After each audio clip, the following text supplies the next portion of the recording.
Hello students, welcome back to my channel B learning. तो students, आपका class 12 का chapter चल रहा था ह्यूमन हेल्थ एंड डिजीज़, मानव स्वास्थ्य एवं रोग। मैं इस चैप्टर के आपके 2 डिजीजेस कंप्लीट करा चुकी हूँ। जिन स्टूडेंट्स ने नहीं देखी है वो प्लेलिस्ट चेक कर लीजिए, लिंक आपको डिस्क्रिप्शन बॉक्स में मिल जाएगी। जो आज की हमारी डिजीज़ है वो बहुत ज़्यादा इंपॉर्टेंट है। अगर आप मॉडल या अनसोल्व्ड में देखेंगे तो ये डिजीज़ बहुत बार पूछी जाती है 3 नंबर में, जिस डिजीज़ का नाम है फील पाँव या हाथी पाँव। ये 2 नाम से आती है आपकी, फील पाँव या फिर हाथी पाँव, एलिफेंटिएसिस। ठीक है, फील पाँव या फिर हाथी पाँव। अगर आपको एग्जाम में आता है कि फील पाँव डिजीज़ पर टिप्पणी कीजिए तो भी आपको यही थ्योरी लिखनी है, और हाथी पाँव आता है तो भी ये थ्योरी लिखनी है। तो स्टार्ट करते हैं। सबसे पहले हर डिजीज़ में आपको वो किस विषाणु से हो रहा है, किस बैक्टीरिया, किस वायरस, किस से उसका संक्रमण फैल रहा है, पहले आपको इंट्रोडक्शन में वो लिखना है। उसके बाद आपको इन्फेक्शन हेडिंग मतलब संक्रमण, सिम्टम्स मतलब लक्षण, और उसके बाद आपको ट्रीटमेंट मतलब रोकथाम एवं उपचार लिखने हैं। एवरी डिजीज़ में आपको ये तीनों हेडिंग लिख के आनी है 3 नंबर में, और लॉन्ग में आता है तब भी आपको यही लिखना है। तो यह रोग फाइलेरिया, कृमि, वूचिरेरिया, बैंक्रोफटाई, मैं इसे अंडरलाइन कर रही हूँ।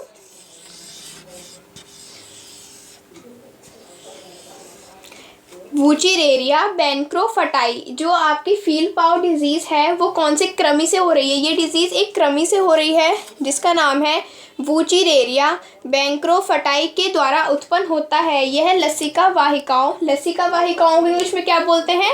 Lymphatic vessels. आपको इंग्लिश और हिंदी दोनों में पता होना चाहिए कि लसिका वाहिकाओं को इंग्लिश में क्या बोल रहे हैं? लिम्फेटिक वेसल्स में परजीवी के रूप में रहता है। देखो, जो हमारी फील पाँव डिजीज़ है, फील पाँव कहो या फिर हाथी पाँव, लेकिन ज़्यादा ये हाथी पाँव के नाम से आती है। तो ये क्या हो रहा है कि एक कृमि के द्वारा फैल रही है, वूचिरेरिया बैंक्रोफटाई। ठीक है, एक कृमि है जिसका नाम है वूचिरेरिया बैंक्रोफटाई। ये जो है कृमि, ये हमारी बॉडी में या फिर जिस पेशेंट को भी ये हाथी पाँव डिजीज़ है उसकी बॉडी में ये कहाँ पे? लसिका वाहिकाओं मीन्स लिम्फेटिक वेसिकल्स में परजीवी के रूप में रहता है। परजीवी मतलब पैरासाइट, जो अपने फूड के लिए दूसरों पर निर्भर रहते हैं, उन्हें हम परजीवी या फिर इंग्लिश में पैरासाइट कहते हैं। परजीवी के रूप में रहता है। ठीक है, इसके बाद आता है इसका इन्फेक्शन या फिर हिंदी में जिसे कहते हैं संक्रमण। तो मानव में इस रोग का संक्रमण, और जो चीज़ें इंपॉर्टेंट है वो मैंने अंडरलाइन कर दी है, डार्क कर दी है। इन सबको आप एग्जाम में अंडरलाइन करके आएंगे या फिर अदर पेन से लिख के आएंगे। तो इस रोग का संक्रमण मादा क्यूलेक्स मच्छर के काटने से होता है।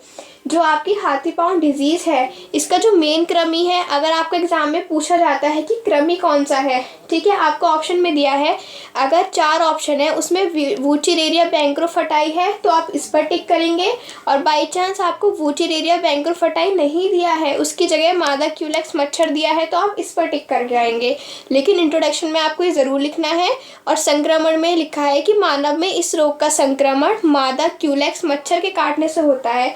एक फीमेल मॉस्किटो होता है जिसका नाम है क्यूलेक्स मच्छर, क्यूलेक्स मॉस्किटो के काटने से हो रहा है हमारा फील पाँव डिजीज़। यह है तीसरे चरण के लार्वा। ये मैं इंग्लिश में लार्वा लिखा है, इसे हिंदी में भी लार्वा ही बोलते हैं, लार्वा। ठीक है, लार्वा द्वारा होता है जिन्हें माइक्रोफाइलेरी कहते हैं। अब इस लाइन का मतलब क्या है? जैसे जो क्यूलेक्स मच्छर है उसका लार्वा होता है, पहले लार्वल स्टेज होती है, फिर एडल्ट। मच्छर ने कोई एग दिया, उसमें पहले छोटा था, बाद में वो अडल्ट एज में पहुंचा, तो जो उसकी छोटा एक तरह से बचपन कह सकते हो, उस स्टेज को हम लार्वल स्टेज कहते हैं। किसी भी एनिमल्स की या फिर जैसे मच्छर की 2 स्टेज होती हैं, जैसे मैं यहाँ पे लिख रही हूँ, एक लार्वल और एक एडल्ट। ठीक है, तो एक एडल्ट होती है, एक लार्वल स्टेज होती है। ठीक, उसके बाद हम देखते हैं जो ये लाइन थी कि ये तीसरे चरण के लार्वा जिन्हें माइक्रोफाइलेरी कहते हैं। आप देखिए क्या है, जो हमारा क्यूलेक्स मच्छर है इसकी लार्वल स्टेज का 3rd स्टेप, इसकी लार्वल स्टेज स्टेप्स में पूरी हो रही है। मानो स्टेप 1 है, स्टेप 2 है, स्टेप 3 है, स्टेप 4, जितने भी स्टेप होंगे किसमें? क्यूलेक्स मच्छर की उत्पन्न होने में। ठीक है, तो जो तीसरे चरण का लार्वा होगा, तीसरे चरण के लार्वे का नाम है इसके माइक्रोफाइलेरी, मतलब कोई मच्छर है क्यूलेक्स मच्छर, उसका तीसरे चरण का 3rd स्टेप का लार्वा है माइक्रोफाइलेरी। ये आपको अच्छे से याद रखना है। जब क्यूलेक्स मच्छर किसी पर्सन को काटता है तो माइक्रोफाइलरी लार्वा उस स्थान पर कलेक्ट हो जाता है और स्किन के अंदर एंटर करता है और लिम्फेटिक वेसल्स में पहुंचकर प्रॉन में रूपांतरित हो जाता है। अब देखो आपको इसके संक्रमण को कैसे याद रखना है। ये तो आपको याद रखना ही है कि मादा क्यूलेक्स मच्छर से डिजीज़ हो रही है। हो क्या रहा है, कोई मच्छर है, कौन सा, मादा क्यूलेक्स, फीमेल है। आप याद रखेंगे, कभी कभी एग्जाम में पूछ लेते हैं कि जो क्यूलेक्स मॉस्किटो है वो मेल है या फीमेल, तो आपको याद रखना है मादा या फिर फीमेल। तो होता क्या है कि जो मादा क्यूलेक्स मच्छर है वो किसी भी पर्सन को काटता है, ठीक है। उसने काटा तो वो जहाँ पे काट रहा है तो वहाँ पे अपना लार्वा छोड़ रहा है, जिस लार्वे का नाम क्या है, माइक्रोफाइलरी। तीसरे चरण का वो लार्वा है, थर्ड स्टेप का, ठीक, जिसका नाम है माइक्रोफाइलरी। उसने मेरे यहाँ पर काटा बाई चांस, ठीक है, तो उसने अपने यहाँ पे लार्वा छोड़ा, कौन सा, माइक्रोफाइलरी। और जो माइक्रोफाइलरी है ये मेरी इस जगह बहुत सारा इकट्ठा हो गया और अंदर पहुंच के जो मेरी लिम्फेटिक सेल्स थी या फिर लिम्फेटिक वेसल्स थी उनमें पहुंचकर प्रॉन में रूपांतरित हो गया। प्रॉन मीन्स अपनी यंग स्टेज में पहुंच गया। पहले उसने क्या करा, किसी भी पर्सन को काटा, ठीक है, काटने के बाद उसने वहाँ पे अपना लार्वा छोड़ दिया, कौन सा, माइक्रोफाइलरी। और माइक्रोफाइलरी लार्वा हमारी स्किन को अंदर चला गया है और हमारी जो लिम्फेटिक वेसल्स है या फिर लसिका वाहिकाओं में अंदर जाके यंग स्टेज में वो एंटर तो कर रहा है लार्वल स्टेज में, लेकिन जब वो हमारी लसिकाओं में पहुंच रहा है वहाँ जाके वो प्रॉन का मतलब होता है यंग स्टेज में डेवलप हो रहा है। उसके बाद आते हैं इसके सिम्टम्स कि लक्षण क्या होते हैं जब किसी को फील पाउंड डिजीज़ हो जाती है। जीवित कृमि रोगी में चिड़चिड़ापन उत्पन्न कर देता है। अगर कोई वूचिरेरिया ब्रैंकोफटाई का जीवित लिविंग कृमि, ठीक है, इसलिए याद रखोगे जीवित कृमि रोगी में चिड़चिड़ापन उत्पन्न कर देता है और अधिक संख्या में एकत्रित होकर लिम्फेटिक वेसल्स को अवरुद्ध या फिर ब्लॉक कर देता है। अब देखो ये क्या कर रहा है, अगर किसी पेशेंट को फील पाव है और तो क्या होगा, वो बहुत ज़्यादा चिड़चिड़ा हो जाएगा और क्या करेगा, जो माइक्रोफाइलरी है, जो हमारी माइक्रोफाइलरी है वो हमारी बॉडी में बहुत ज़्यादा एकत्रित हो जाएंगी और हमारी लिम्फेटिक वेसल्स या फिर जिसे हिंदी में बोलते हैं लसिका वाहिकाओं, ठीक है, लसिका वाहिकाओं को अवरुद्ध करने का मतलब ब्लॉक कर देता है। अब हमारी ये लसिका वाहिकाएँ हैं, ठीक है, ये लसिका वाहिकाएँ हैं, इनमें जब हमारा माइक्रोफाइलरी बहुत ज़्यादा एंटर कर गया, ठीक है, तो ये क्या हो गई, ब्लॉक हो गई। ये ब्लॉक हो गई क्यों, क्योंकि इसमें माइक्रोफाइलरी ने एंटर कर लिया है, ठीक है। लिम्फेटिक को अवरुद्ध कर देता है जिसके फलस्वरूप टाइम टू टाइम ज्वर बना रहता है, ज्वर मतलब फीवर, ठीक है, बना रहता है।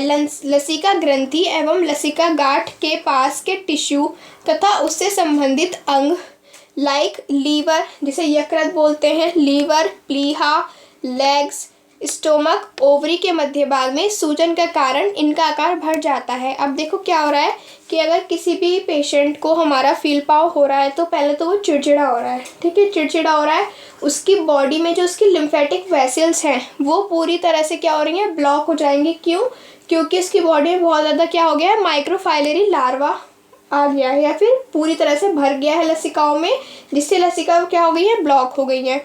इसके कारण क्या होगा कि टाइम टू टाइम फीवर बना रहेगा। लसिका ग्रंथि, ये मेन लाइन है,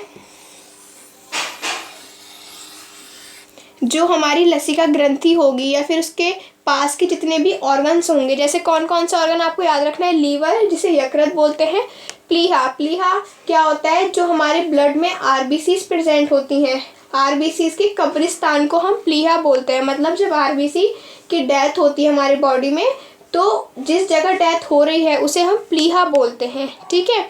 लेग्स मतलब पैरों में, स्टोमक मतलब पेट, ओवरी अंडाणु जो फीमेल का रिप्रोडक्टिव पार्ट होती है, ठीक है, ओवरी अंडाणु जिसे बोलते हैं, के मध्य भाग में सूजन के कारण इसका आकार बढ़ जाता है। खासकर पैर सूजने के कारण या फिर पैर में सूजन के कारण हाथी के पैर के समान दिखाई देता है। इसी कारण इस डिजीज़ को हाथी पाँव कह रहे हैं। अब इस डिजीज़ को हाथी पाँव क्यों कहा, जब आप ये डिजीज़ गूगल पे सर्च करोगे तो जो भी पेशेंट होंगे ना, ये मोस्टली डिजीज़ कहाँ होती है, पैरों में होती है। इसमें क्या होता है कि जो हमारे पैर होते हैं वो बहुत ज़्यादा मोटे हो जाते हैं, इतनी ज़्यादा स्वेलिंग आ जाती है, इसलिए जो कंपैरिजन किया है वो एलिफेंट के पैर से किया है, इसलिए इस डिजीज़ का नाम हाथी पाँव पड़ा है, ठीक है। तो इसलिए ये लाइन लिखी गई है कि खासकर पैर सूजन के कारण, पैर के में सूजन के कारण क्या है, पैर हाथी के पैर के समान हो जाता है, इसलिए इस डिजीज़ को नाम हाथी पाँव दिया। ठीक है, नेक्स्ट है ट्रीटमेंट, रोकथाम एवं उपचार, कि हम इस डिजीज़ को कैसे रोक सकते हैं। ठीक है, इसके 3 पॉइंट है। फर्स्ट पॉइंट है मच्छरों के काटने से बचाव करना चाहिए। ये सब पूरी डिजीज़ ही मादा क्यूलेक्स मच्छर से हो रही है, तो सबसे पहले क्या है, मच्छरों की प्रजनन क्षमता को ख़त्म कर देना चाहिए, पानी वगैरह इकट्ठा नहीं होने देना चाहिए गंदा, जिससे मच्छर उत्पन्न नहीं होंगे तो ये डिजीज़ ही नहीं होगी। ठीक है, तो मच्छरों के काटने से बचाव करना चाहिए और ओडोमास वगैरह यूज़ करना चाहिए जिससे मच्छर ना काट सके। ठीक है, लार्वा एंड वयस्क कृमि के लिए ये आपकी डिजीज़ है, जो इसका लार्वा है माइक्रोफाइलेरी, इसके बचाव के लिए कौन सी डिजीज़ यूज करनी चाहिए, ये इंग्लिश में लिखी है मैंने और इसका हिंदी में नाम मैंने पूरा इसके नीचे लिख दिया है। पैरामेलिमिल अनंत सहन शक्ति, ये हिंदी में है, आपको इंग्लिश में याद करना है तो इंग्लिश में ऊपर लिख दिया है मैंने। ये डिजीज़ है, सॉरी ये दवाई है पैरामेलिमिल अनंत सहन शक्ति, अनंत इन्फिनाइट और सहन शक्ति को स्टैमिना। ठीक है, ये डिजीज़ किसके लिए है, लार्वा के लिए। नेक्स्ट हेडिंग, नेक्स्ट पॉइंट है माइक्रोफाइलेरी के लिए हेट्राजन एवं नोटेजिन देनी चाहिए।